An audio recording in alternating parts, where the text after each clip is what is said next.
Hello, families. Welcome back to our Eduversity series, where we help expand your perspective with books about diversity and cultural differences.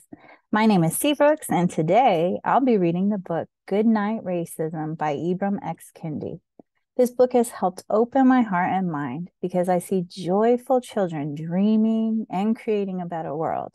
Our entire family received a copy to read.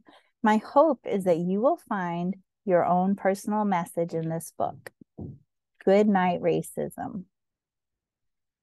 Outside the window, peeking down from the night sky, the moon watches over us.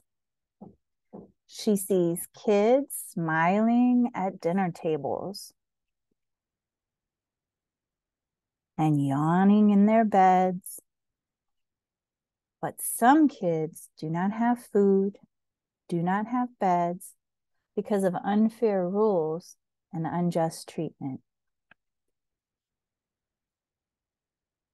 The moon sees all kids, whoever they are, wherever they are, and shines her light on them.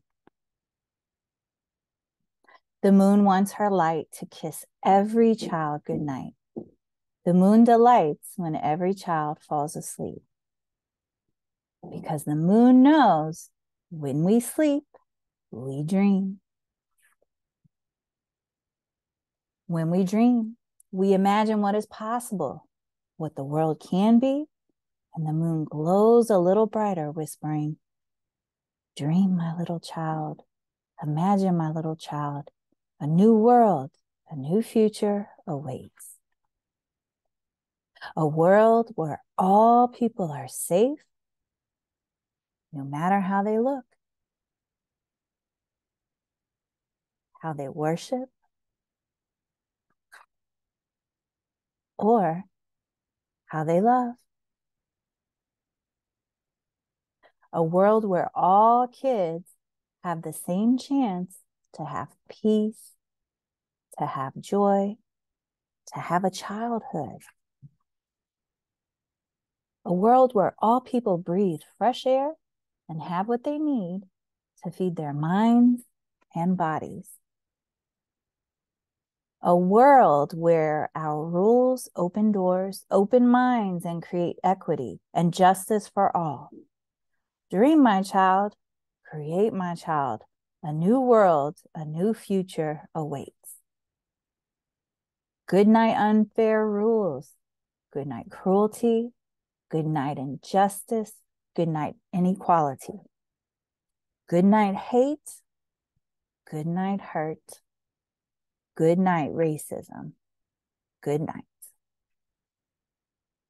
I hope you enjoyed that story. I have a few questions for you. What do you think racism is? Have you noticed people who are mistreated because of the color of their skin? How do you think racism makes them feel? And how does racism make you feel? Number 2, for skills, personification is when you give human qualities or abilities to an object or an animal. As you reread Goodnight Racism, point out how the moon behaves like a person. Why do you think the author chose a moon as a character to watch over children? Number 3, intellectualism. What kind of world do you imagine when you dream? How can you do something each day to make that dream a reality? Number 4, criticality. The author, Ibram X. Kendi, writes, "Some kids do not have food, do not have beds because of unfair rules and unjust treatment." Where have you seen examples of injustice? And finally, for joy, what brings you joy and what makes you feel at peace?